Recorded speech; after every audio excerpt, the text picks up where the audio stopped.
Veteran and his dog enter a sealed lighthouse.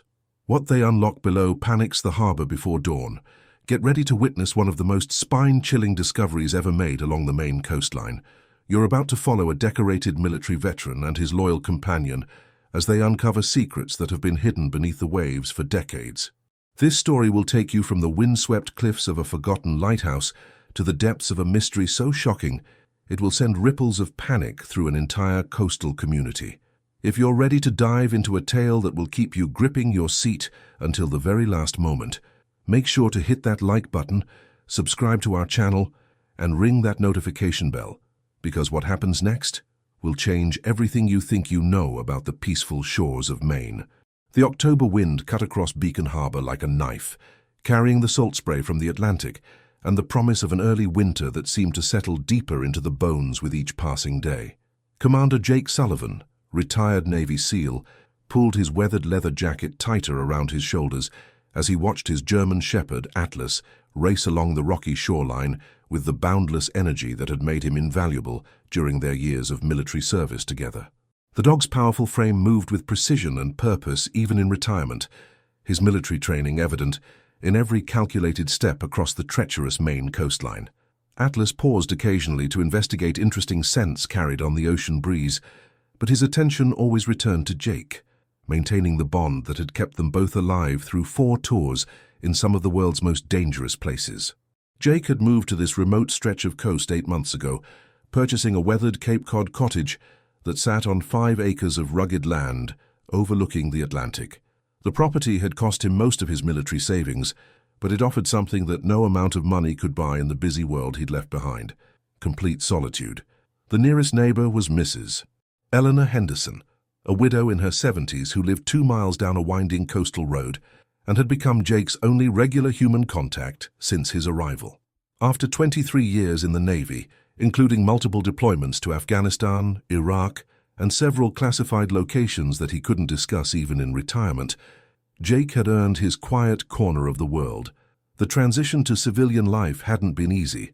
The hypervigilance that had kept him alive in combat zones made crowded places feel like potential battlefields, and the silence of his empty cottage sometimes felt more oppressive than the chaos of war.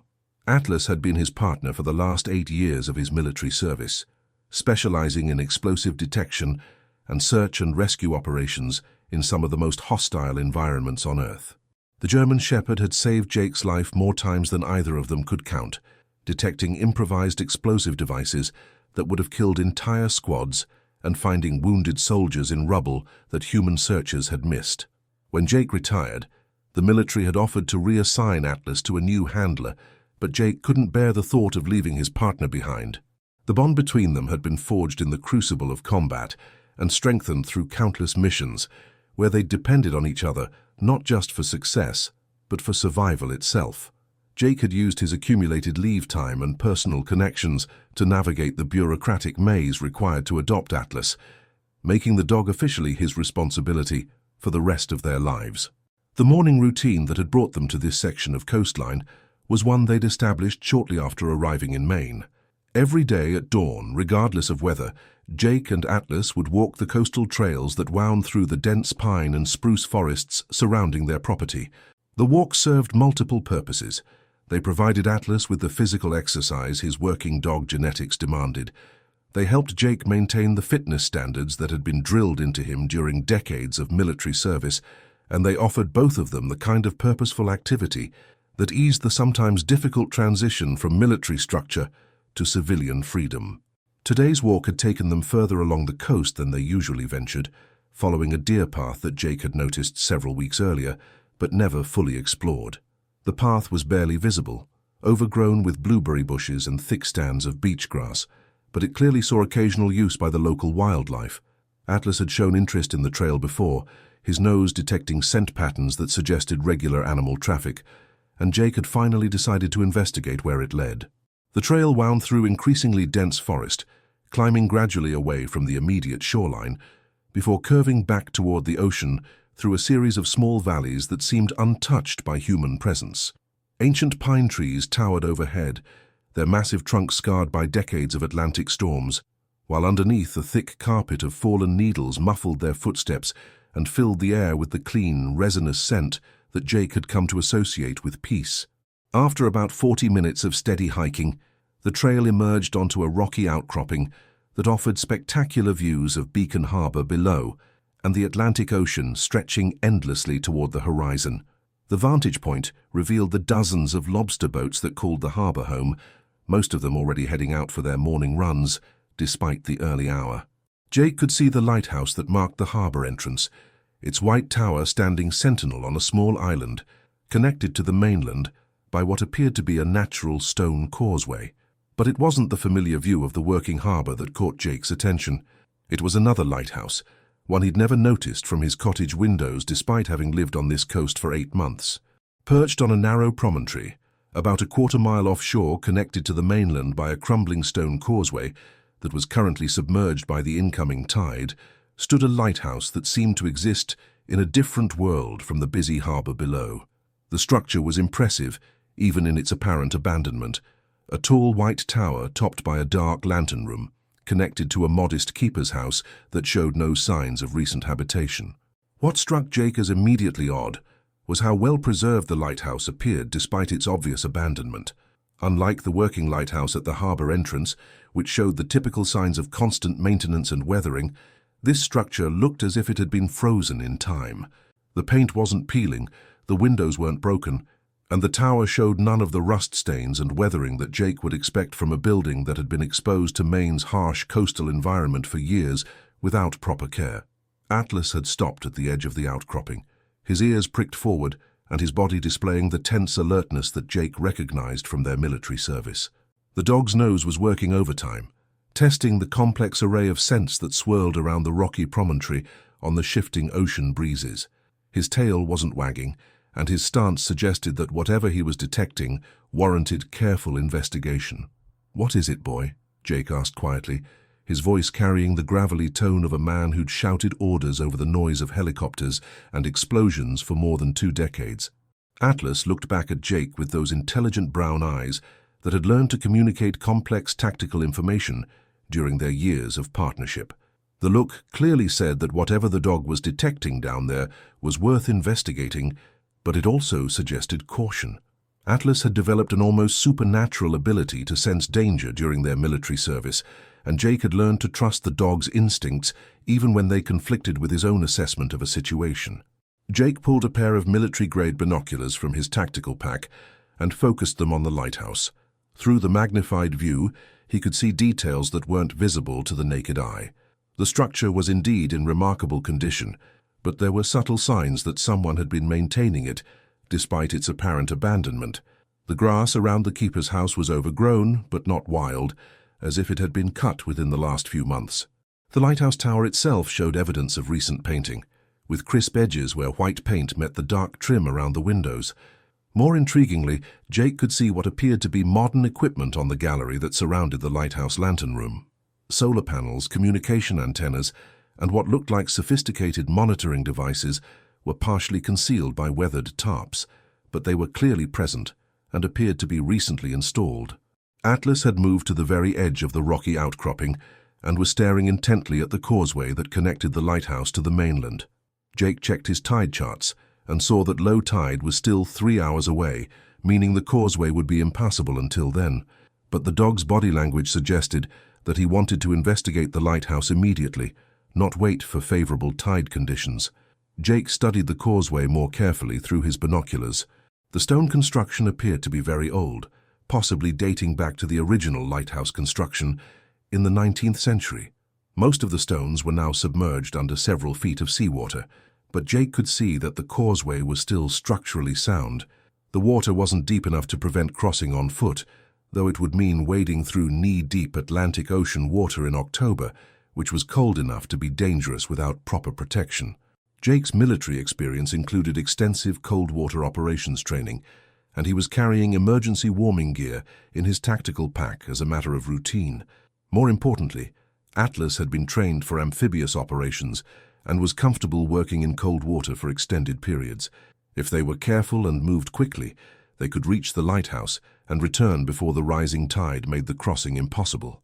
Jake made the decision that whatever was happening at the lighthouse was worth investigating. His military instincts were telling him that the combination of apparent abandonment and recent maintenance suggested something that warranted closer examination. Atlas seemed to agree with this assessment, as evidenced by his continued focus on the lighthouse and his restless energy that indicated readiness for action. "All right, boy," Jake said, checking his watch and calculating tide times. "We've got maybe 2 hours before that causeway becomes completely impassable. Let's go see what's so interesting about that lighthouse." Jake led the way down a narrow path that descended from the rocky outcropping toward the shoreline where the causeway began. The path was steep and treacherous, requiring careful footing on loose stones and patches of seaweed that had been deposited by previous high tides. Atlas navigated the descent with the sure-footed confidence of a dog who'd traversed far more dangerous terrain in mountain regions of Afghanistan, but he maintained his alert posture throughout the descent. As they reached the shoreline, Jake could see that the causeway was more substantial than it had appeared from above. The stones were large granite blocks that had been fitted together with the kind of craftsmanship that suggested 19th century engineering at its finest. Despite decades of storm damage and tidal action, the causeway remained structurally sound, though many individual stones had shifted or been displaced by the constant action of the waves. The water covering the causeway was indeed knee-deep, and Jake could feel the shock of the cold Atlantic Ocean, even through his military-grade hiking boots. Atlas entered the water without hesitation, his thick coat providing natural insulation against the cold. The dog moved carefully but confidently, testing each step to ensure secure footing on the algae-covered stones. The crossing took nearly 20 minutes, as Jake had to move slowly to maintain his footing on the slippery stones, while also helping Atlas navigate the more challenging sections where the causeway was partially collapsed. The incoming tide meant that the water level was gradually rising, adding urgency to their mission and ensuring that they would have limited time to explore the lighthouse before being forced to return. As they approached the lighthouse island, Jake could see more clearly that someone had taken considerable care to maintain the property, despite its isolation.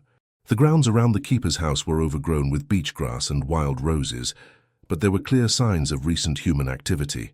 A narrow path had been cut through the vegetation, leading from the causeway to the base of the lighthouse tower, and Jake could see fresh footprints in the sandy soil near the lighthouse entrance. What bothered Jake most as they reached the lighthouse grounds was the unnatural silence that seemed to surround the structure. Even on this remote section of coast, there should have been the constant sounds of ocean life, seabirds calling, waves lapping against the rocks, wind whistling through the lighthouse structure. But the area around the lighthouse seemed to exist in a pocket of acoustic dampening, as if sound itself was being absorbed by something that Jake couldn't identify. Atlas immediately began a systematic search of the lighthouse grounds, using the methodical pattern he'd employed during explosive detection operations in Iraq and Afghanistan. The dog's nose was constantly working, processing the complex array of scents that filled the area around the lighthouse. His body language indicated heightened alertness, but not immediate alarm, suggesting that whatever he was detecting warranted investigation but didn't represent an immediate threat. Jake conducted his own visual reconnaissance of the lighthouse structure, noting details that hadn't been visible from the mainland. The keeper's house appeared to be in excellent condition, with recently replaced window frames and a roof that showed signs of recent repair work. The lighthouse tower itself was even more impressive up close, its white-painted surface unmarked by the rust stains and weathering that typically plagued coastal structures exposed to salt air and Atlantic storms. Atlas had completed his circuit of the lighthouse grounds and was now focused on the base of the tower, where a service door was barely visible beneath layers of white paint that matched the tower's exterior. The door was so well integrated into the structure that Jake might have missed it entirely if Atlas hadn't drawn his attention to it. The service door was secured with what appeared to be a military-grade padlock, the kind Jake had encountered countless times during his years of special operations. The lock was significantly newer than the rest of the lighthouse structure, suggesting that it had been installed recently by someone who wanted to ensure that the lighthouse remained sealed against unauthorized entry. Jake examined the padlock more closely and realized that it was a specific model he'd worked with extensively during his military career. More importantly, it was a lock that he knew how to defeat using techniques he'd learned during advanced special operations training. The knowledge of how to bypass security systems had been part of his job description for over 2 decades, and those skills were apparently going to prove useful in civilian life as well. "Should we take a look inside, Atlas?" Jake asked his companion, though he'd already made the decision to investigate whatever was being protected by the high-security padlock. Atlas looked up at Jake and gave a single tail wag, the subtle signal they'd developed during their military partnership to indicate agreement with a proposed course of action. The dog was telling Jake that whatever was inside the lighthouse was worth the risk of unauthorized entry. Jake pulled a compact toolkit from his tactical pack, a collection of specialized implements that he'd carried during military operations and had continued to carry from habit even in retirement. The tools included several items that were specifically designed for covert entry operations, skills that were apparently about to prove their value in an unexpected context. Working on the padlock required about 8 minutes of careful manipulation, during which Atlas maintained watch over the lighthouse grounds and the causeway they'd used to reach the island. The dog's alert posture indicated that he was monitoring for any signs of other human presence, while Jake worked to gain entry to the lighthouse. The padlock finally yielded to Jake's persistent efforts, clicking open with a sound that seemed unnaturally loud in the strange acoustic environment surrounding the lighthouse.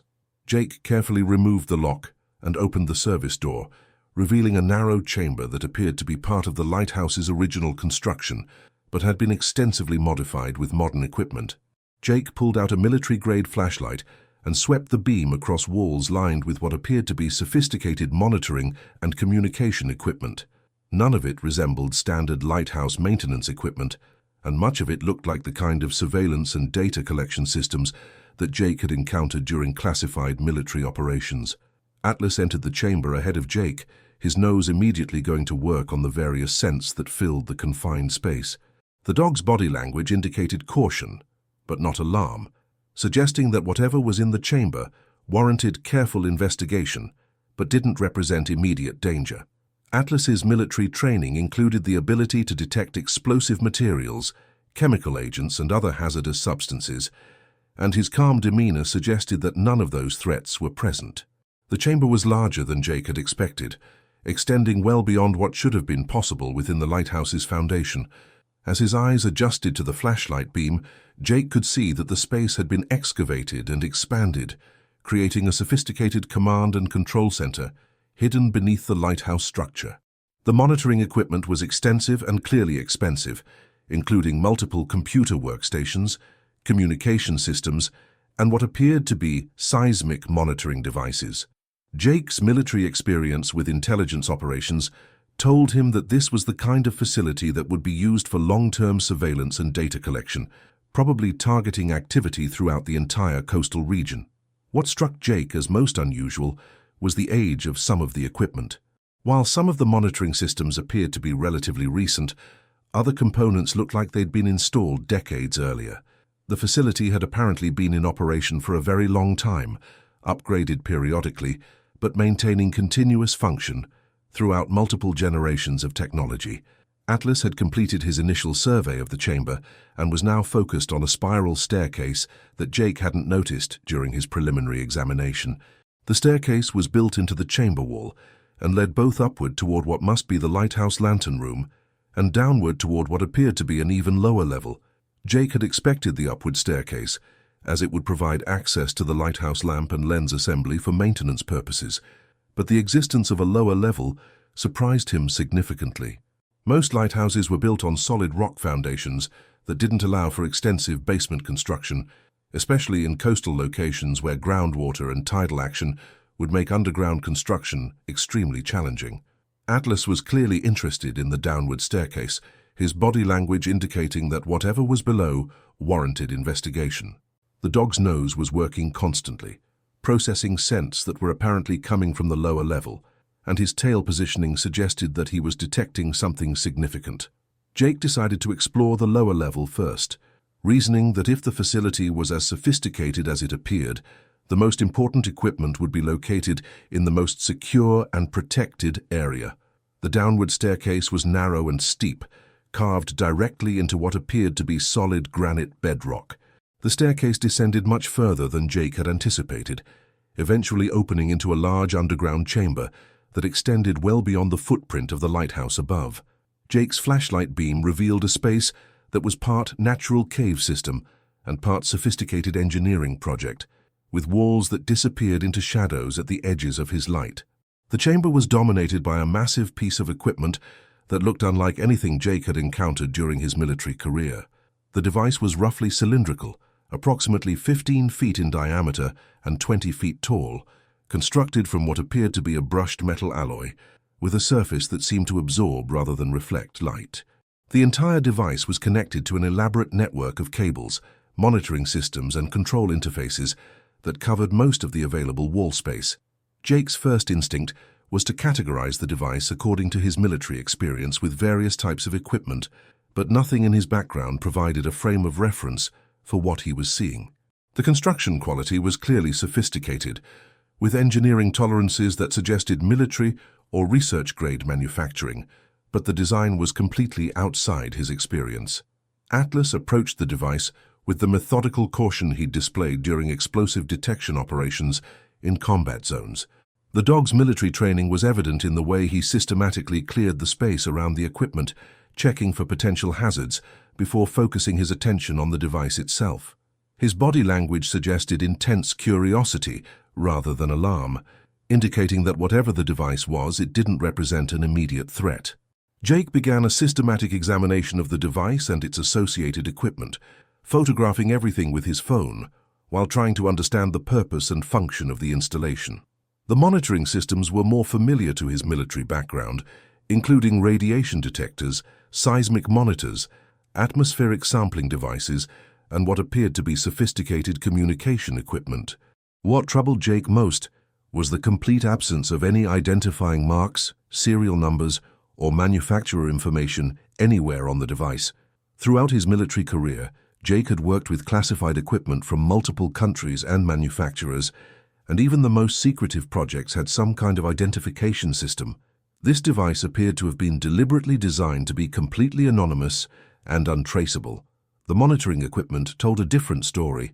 Jake recognized several components as standard scientific instruments, the kind used for environmental monitoring and research applications, but the data being displayed on the various screens suggested that this equipment was monitoring phenomena that were far outside the normal range of environmental science.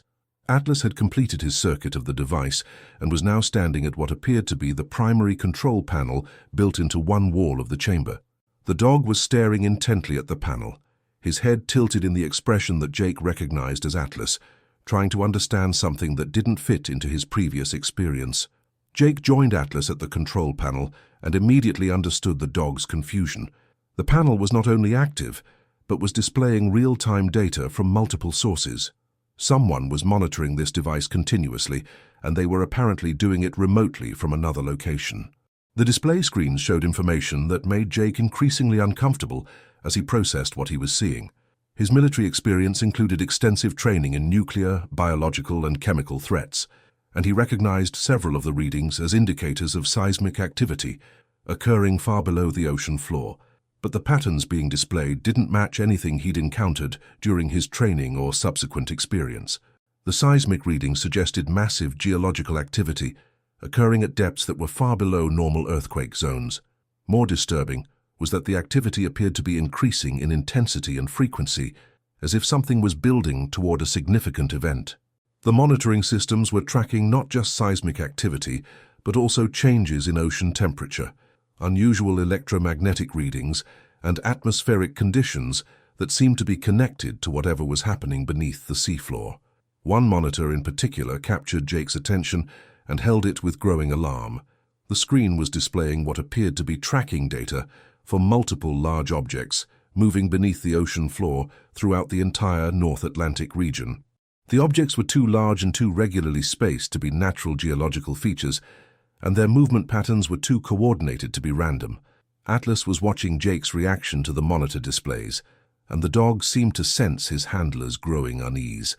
The German Shepherd moved closer to Jake's side, offering the comfort of his presence while maintaining his alert posture in case the situation required immediate action. Jake continued studying the control panel, trying to understand the full scope of what the monitoring systems were tracking. The data suggested that whatever was happening beneath the ocean floor was not limited to the immediate area around Beacon Harbor, but was part of a much larger phenomenon occurring throughout the entire Atlantic basin. As Jake photographed the monitor displays with his phone, he noticed something that made his blood run cold and his military training kick into high alert mode. One of the central monitors was displaying a countdown timer. The timer showed less than 8 hours remaining, and it was clearly connected to an activation sequence for the large cylindrical device that dominated the chamber. Jake's experience with explosive devices and military equipment told him that unknown equipment with countdown timers was never a benign situation.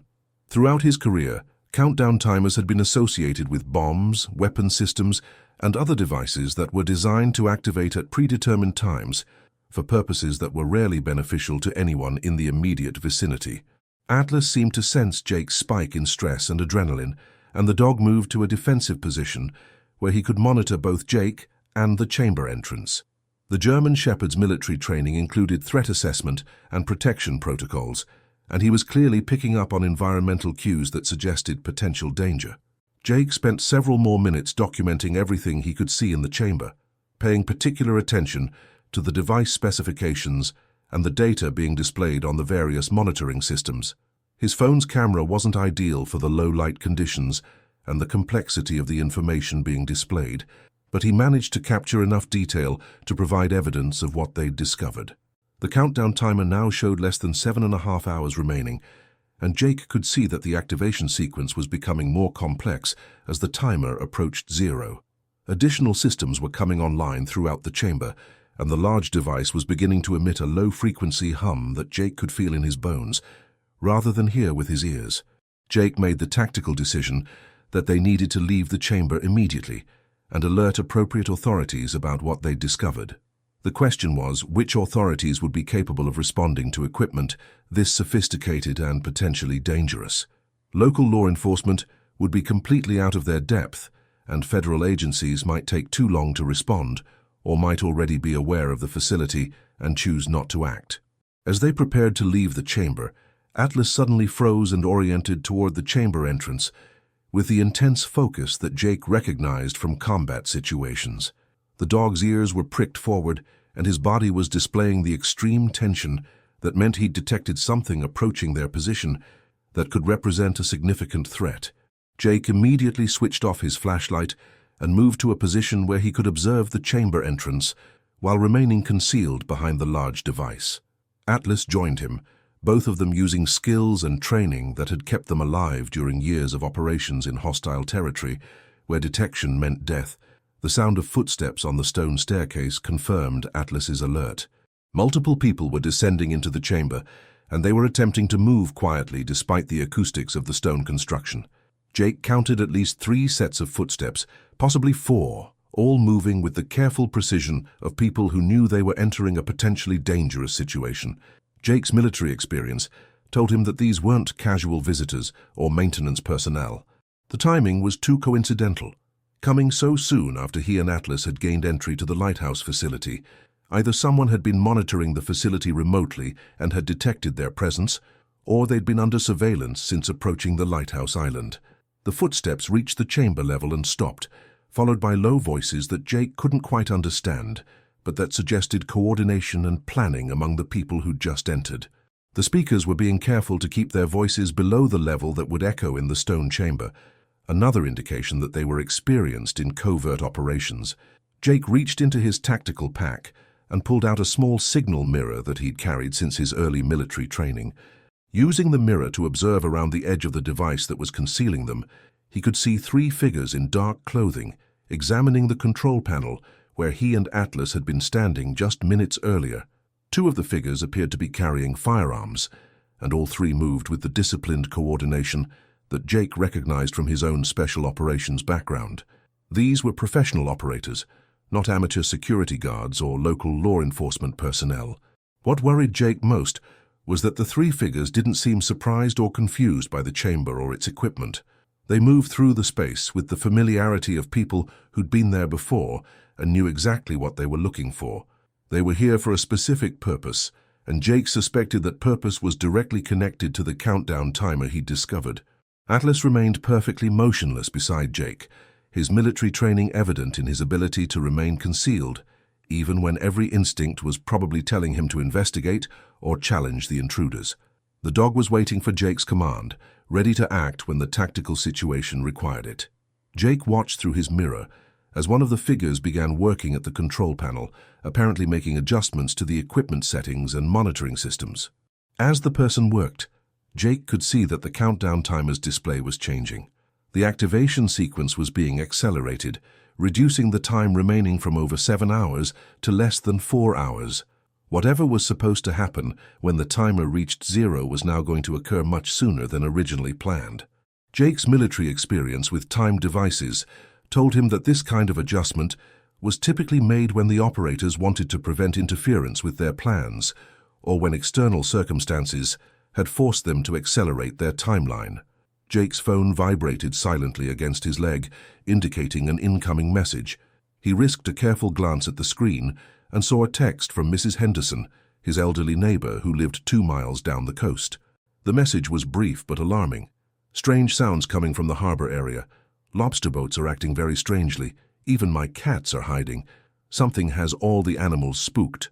Jake realized with growing alarm that whatever the equipment in the chamber was designed to do, its effects were already beginning to manifest in the local area. The accelerated countdown meant that those effects were going to intensify rapidly, and the local community had no warning or preparation for what was coming. Jake made a critical tactical decision.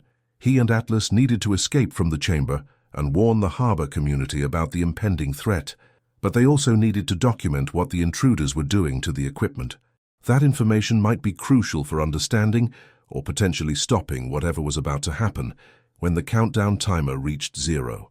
Using his phone's video camera, Jake began recording the activities at the control panel through his signal mirror. The video quality wasn't optimal given the low light conditions and the indirect angle, but it captured enough detail to show the equipment modifications being made by the intruders and their apparent familiarity with the complex systems. One of the figures turned toward Jake's position, and for a moment Jake thought they'd been detected, but the person was looking at something beyond their concealment, pointing toward another section of the chamber that Jake and Atlas hadn't had time to explore before the intruders arrived.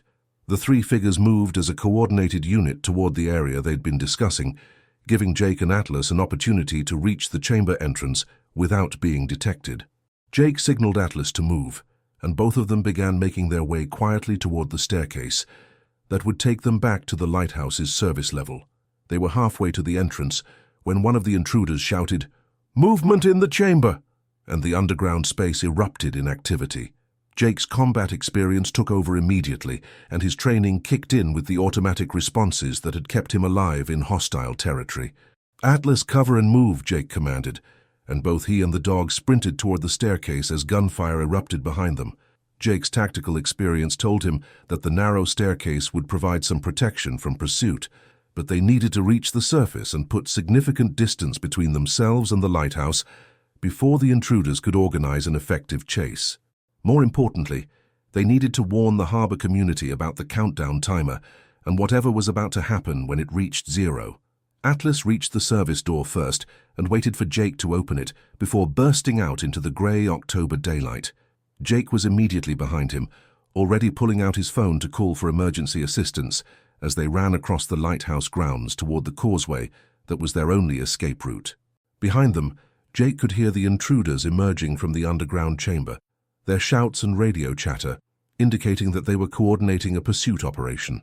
Jake caught fragments of conversation that suggested they were part of a larger organization and that their presence at the lighthouse was part of a planned operation rather than a response to Jake and Atlas's unauthorized entry. The causeway presented a significant tactical challenge. The tide had continued to rise during their time in the lighthouse, and the stone pathway was now covered by deeper water that would slow their escape while also making them visible to anyone pursuing from the lighthouse island. Jake and Atlas would have to balance speed with safety as they navigated the increasingly treacherous crossing. Jake's phone finally acquired enough signal strength to place a call. He dialed 911 and reached the Beacon Harbor emergency dispatcher, a woman whose voice suggested she was already dealing with multiple crisis situations. "This is Commander Jake Sullivan, retired Navy SEAL. I need to report an immediate and significant threat to Beacon Harbor and the surrounding coastal area." There's unknown equipment at the Beacon Point Lighthouse that's scheduled to activate in less than 4 hours, and it's already beginning to affect local marine life and possibly human populations. Commander Sullivan, can you be more specific about the nature of this threat? We're already receiving multiple reports of unusual activity in the harbor area. I can't explain the technical details over an unsecured phone line, but you need to begin immediate evacuation procedures for the harbor area and possibly the entire coastal zone. Get all the boats back to shore and get people away from the waterfront. I'm heading toward the harbor now to assist with evacuation procedures. Jake ended the emergency call and immediately dialed Mrs. Henderson's number. She answered on the first ring, her voice tense with worry. Jake, thank goodness. Something very strange is happening here.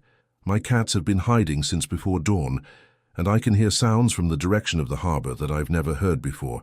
It's like machinery running underwater. Mrs. Henderson, I need you to pack a bag immediately and drive inland, away from the coast.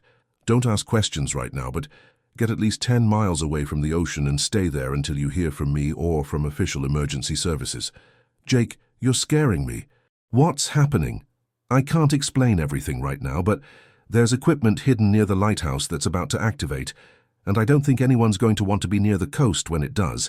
Please, just trust me and get away from the water. Jake ended the call and looked back toward the lighthouse, where he could see the 3 intruders had reached the causeway and were attempting to follow him and Atlas across the rising water. The tide was working in Jake's favor, making pursuit increasingly difficult as the water continued to rise around the stone pathway. As Jake and Atlas reached the mainland side of the causeway, Jake could hear sounds from the direction of Beacon Harbor that confirmed his worst fears. Boat engines were running at unusual speeds and frequencies, and he could hear shouting from the direction of the waterfront that suggested panic and confusion among the fishing fleet. Jake and Atlas ran through the pine forest toward the harbor, following the trails that Jake had explored during his months of residence in the area. His military conditioning and Atlas's working dog stamina served them well as they covered the rough terrain at a pace that would have challenged much younger and less experienced individuals. As they emerged from the tree line overlooking Beacon Harbor, Jake could see that the situation was rapidly deteriorating. Lobster boats were moving erratically throughout the harbor, their captains apparently struggling to maintain control of their vessels. Several boats appeared to be heading directly toward the rocky shores, at speeds that would result in serious damage or injury if they couldn't regain control. More disturbing was the behavior of the water itself. The normally dark blue Atlantic was displaying patches of an unusual phosphorescent glow that seemed to pulse with regular patterns. The phosphorescence was most concentrated near the harbor mouth, but appeared to be spreading toward the inner harbor, where most of the fishing fleet maintained their moorings. Atlas was displaying clear signs of distress, his military training in explosive detection telling him that whatever was causing the phosphorescent display represented a significant threat to their safety. The dog's body language indicated extreme caution, and he was instinctively positioning himself to protect Jake from whatever danger he was detecting in the water. Jake pulled out his phone and called the harbormaster's office. The phone rang several times before someone answered, and Jake could hear panic and confusion in the background noise. Harbormaster's office. This is Deputy Chief Martinez. We have multiple emergency situations in progress. Deputy Chief, this is Commander Jake Sullivan. I'm the one who called in the lighthouse threat through 911 dispatch. What's your current operational status? Commander, we've got fishing boats throughout the harbor that appear to be experiencing navigation and engine control problems. Some of the captains are reporting that their vessels are responding to throttle and steering commands that they're not giving. And there's something in the water that's glowing and seems to be interfering with all electronic equipment. You need to implement immediate evacuation procedures for all waterfront areas. Whatever's happening is going to get significantly worse within the next few hours. The equipment I discovered at the lighthouse is operating on an accelerated timeline. What kind of equipment are we dealing with, Commander? I need to know what kind of threat assessment to give my people. Jake looked out at the harbor, where the phosphorescent patterns were becoming more intense and complex. Some kind of device that's been monitoring seismic activity beneath the ocean floor, and now it's actively affecting everything above it. It's been hidden under the lighthouse for what appears to be decades, and now someone's activated it on a countdown timer. How much time do we have before full activation?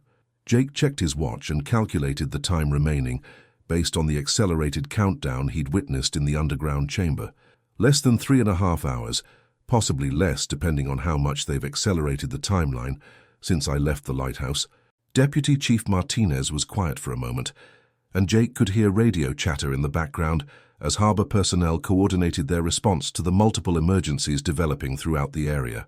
When Martinez came back on the line, his voice carried the grim determination that Jake recognized from military personnel facing overwhelming odds.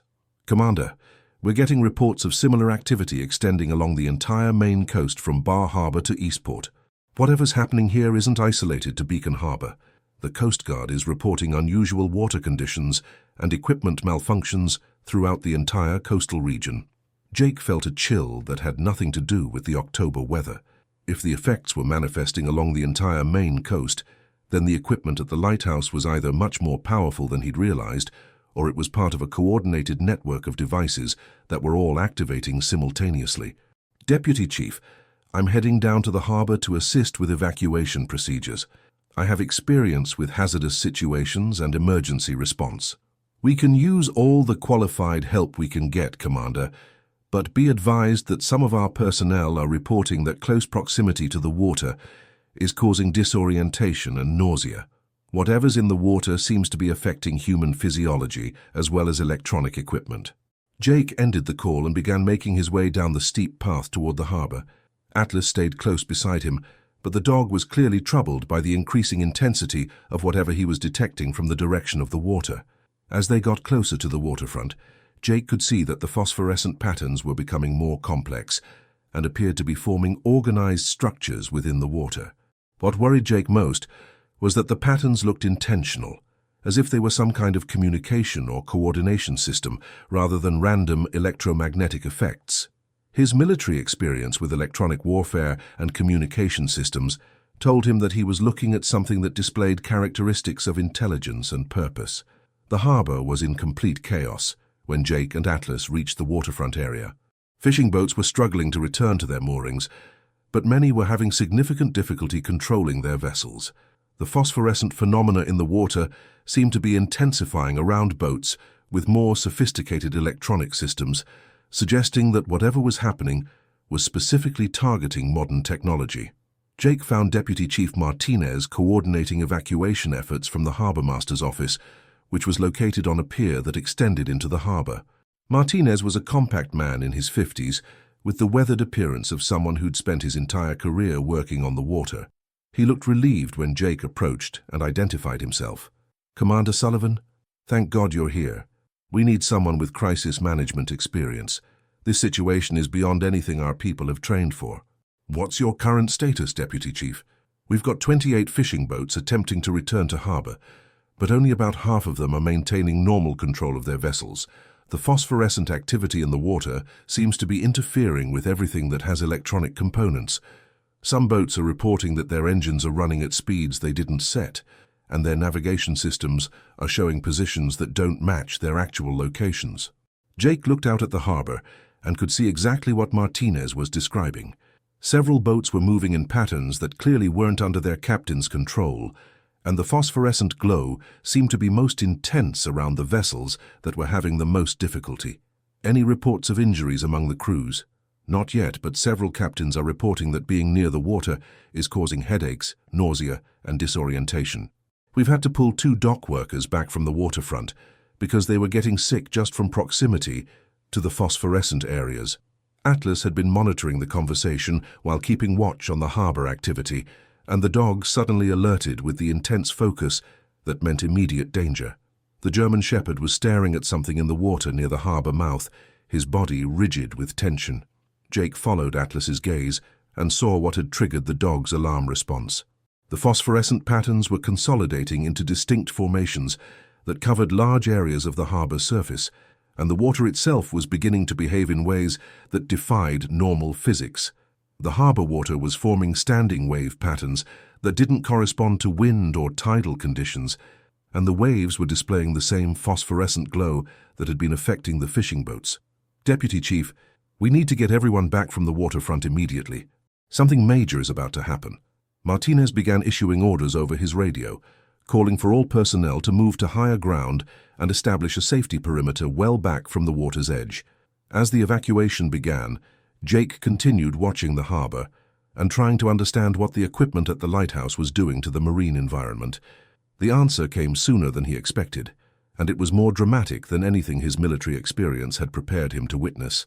The phosphorescent patterns suddenly coalesced into a complex geometric design that covered the entire harbor surface, and the water began to vibrate with a low-frequency resonance that Jake could feel in his bones and organs. Atlas was whimpering now, his sensitive hearing clearly affected by frequencies that were beyond Jake's ability to detect. The dog was trying to get Jake to move further away from the water, using body language and vocalizations that Jake recognized from their explosive detection work in combat zones. Then, the impossible happened. The water began to rise. It wasn't a normal tide or wave action that Jake was witnessing. The entire surface of Beacon Harbor was lifting uniformly, as if something massive was pushing up from beneath the seafloor.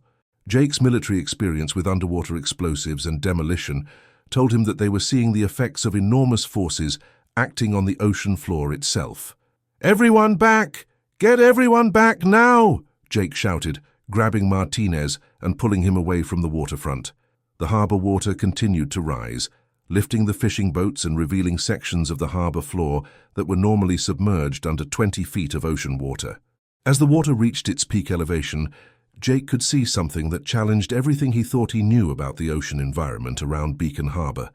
There were structures on the harbor floor, not natural rock formations or debris from shipwrecks, but clearly artificial constructions that had been hidden beneath the water for an unknown period of time. The structures were massive, geometric in design, and covered with the same phosphorescent patterns that had been appearing on the water surface. Atlas was barking now, his military training telling him that they were in immediate and significant danger. The dog was trying to herd Jake and the other people further away from the waterfront, using behaviors he'd learned during bomb detection operations when explosive devices were about to detonate. Jake's phone rang with a call from an unknown number. He answered it while continuing to watch the impossible scene unfolding in the harbor.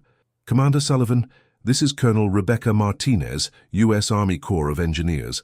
I understand you've discovered some unusual equipment at a lighthouse facility in your area. Colonel, I'm watching that equipment affect the entire harbor right now. Where are you calling from?" "I'm at a secure facility approximately 2 hours south of your location. We've been monitoring seismic and electromagnetic activity along the Maine coast, and we need to debrief you immediately about what you found at the lighthouse." Jake looked out at the harbor, where the water was beginning to recede, but the exposed structures remained visible to everyone in the community. "Colonel, I think your monitoring activities just became much more complicated. Whatever was hidden under Beacon Harbor is now visible to the entire town. Commander, listen to me very carefully.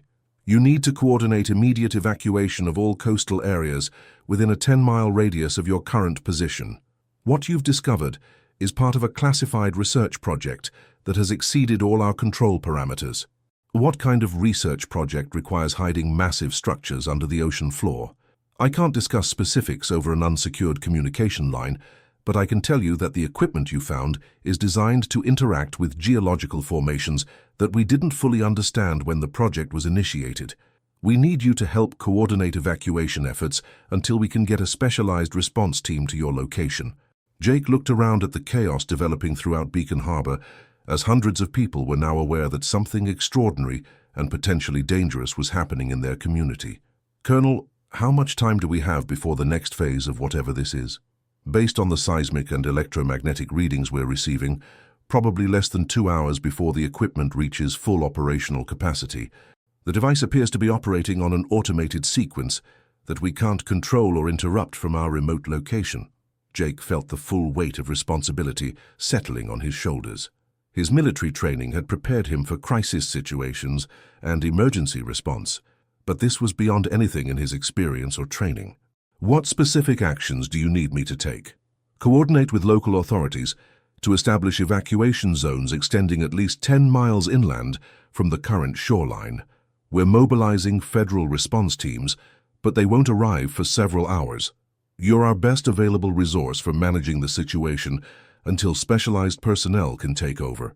Jake ended the call and turned to Deputy Chief Martinez, who had been listening to Jake's side of the conversation while coordinating harbor evacuation efforts. Martinez's expression showed the kind of grim determination that Jake recognized from military personnel facing situations that exceeded their training and resources. "Deputy Chief, we need to coordinate with state and federal authorities to implement large-scale evacuation procedures. This situation is going to continue escalating for at least the next 2 hours. How much worse is it going to get, Commander?" Jake looked out at the harbor, where the exposed structures were now generating their own patterns of light and energy that seemed to be communicating with similar phenomena appearing further offshore. "I honestly don't know, but those structures weren't built by any government or organization that I'm familiar with. They've been hidden under our ocean for an unknown period of time, and now they're active and apparently communicating with other installations." Atlas had been monitoring the water and coastal activity while Jake coordinated with the authorities, and the dog suddenly became extremely agitated.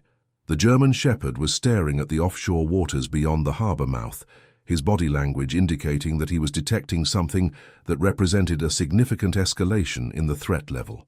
Jake followed Atlas's gaze and saw lights moving beneath the water surface in the open ocean, lights that were clearly coming from structures or installations much larger than what they'd seen in the harbor. The lights were moving in coordinated patterns that suggested intelligence, purpose, and organization, on a scale that challenged Jake's understanding of what was possible. "Deputy Chief, we need to implement that evacuation immediately. Whatever's down there is much more extensive than what we can see from the harbor." As emergency sirens began wailing throughout Beacon Harbor and the surrounding coastal communities, Jake realized that their discovery at the Lighthouse had triggered something that had been waiting beneath the ocean for years, possibly decades.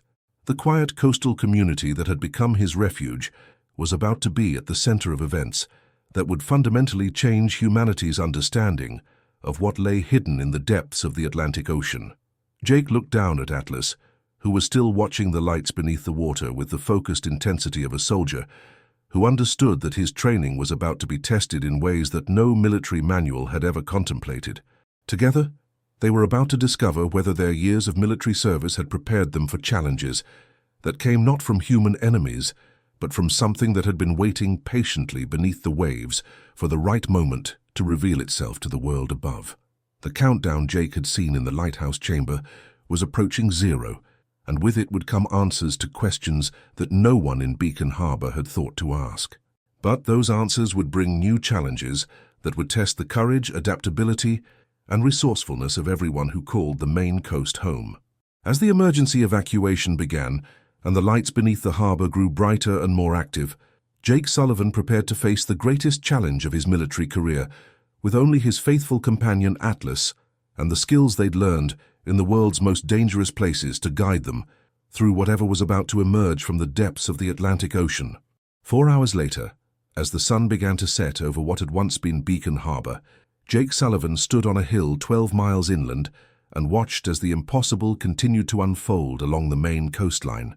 The structures that had emerged from beneath the harbor were now fully visible and operational, revealing a complex of installations that stretched far beyond the original harbor boundaries and extended along the coast for dozens of miles in both directions. The phosphorescent lights that had first appeared in the harbor water were now visible throughout the entire coastal region, creating a network of communication and coordination that connected installations emerging from the ocean floor at regular intervals along the Maine coast.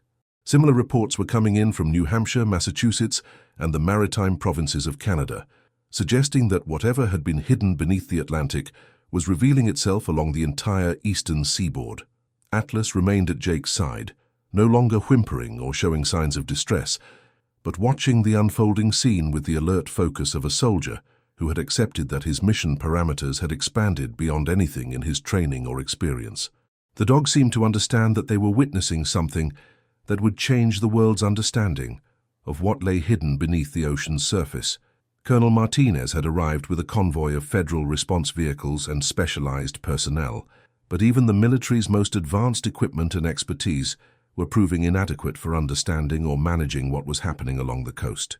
The installations emerging from the ocean floor were operating according to principles and technologies that exceeded current human knowledge and capabilities.